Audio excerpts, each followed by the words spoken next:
8.11. How can taking my employees away from the work environment enable me to build a sense of teamwork? Getting away from the office, the 2 or 3 day management retreat for team building, is becoming increasingly popular because 1.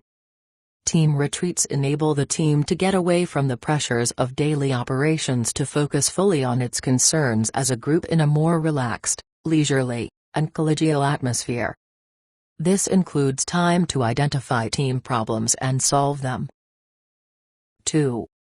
The fuller time span allows for in-depth discussion without the need to abort intensive problem-solving sessions because time has run out. Evening sessions are also possible. 3. The time away from the office allows for interpersonal contacts that were not possible on site, particularly having 3 meals and breaks together and engaging jointly in recreational activities. Tell me more. Ideally, you should have an external facilitator to lead group discussions during the retreat. The use of an outside facilitator gives the team-building session an aura of professionalism and objectivity. Unbiased, the facilitator can intervene helpfully in instances of reluctance by the group to confront interpersonal conflict, non-participation, and so on. You might want to act as the group's facilitator, but you may not have the skills or training to pull it off properly. The best person to head the session is someone whose commitment to an open communication climate during the retreat is respected.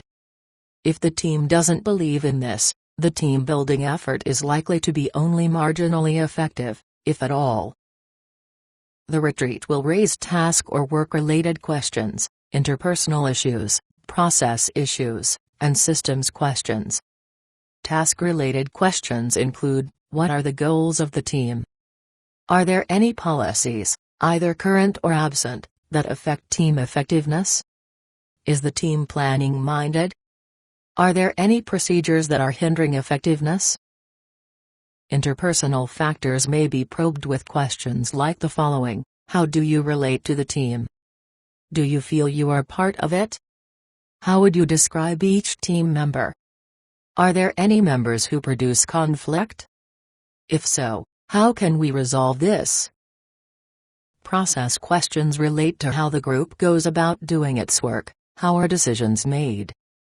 What is the nature of employee input and decisions? Are problems faced up to? How would you characterize communication in your team? Do people level with one another? Do people trust one another? Systems influences relate to broader aspects of the group's culture that influence behavior. Questions like, what is the nature of the reward, measurement, and feedback systems? Does real accomplishment get rewarded? What would you say about the nature/adequacy of the reward system? The career development promotion system? What should you, as a manager, expect to come out of the retreat? 1. Team problems should be identified, defined precisely, prioritized, and assigned to individuals or subgroups for in-depth study and recommendations for correction. 2. The team should have learned how to do a better job of problem solving. Time spent in problem solving should teach the group to treat causes rather than get fixated on symptoms. 3. Policies and procedures are clarified or revised as necessary. 4. Group goals are defined and agreed upon. 5.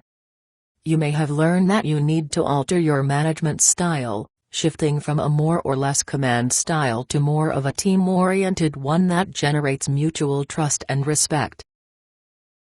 6. The team should return to work with a resolve to be more open, caring, trusting, cooperative, and supportive. 7.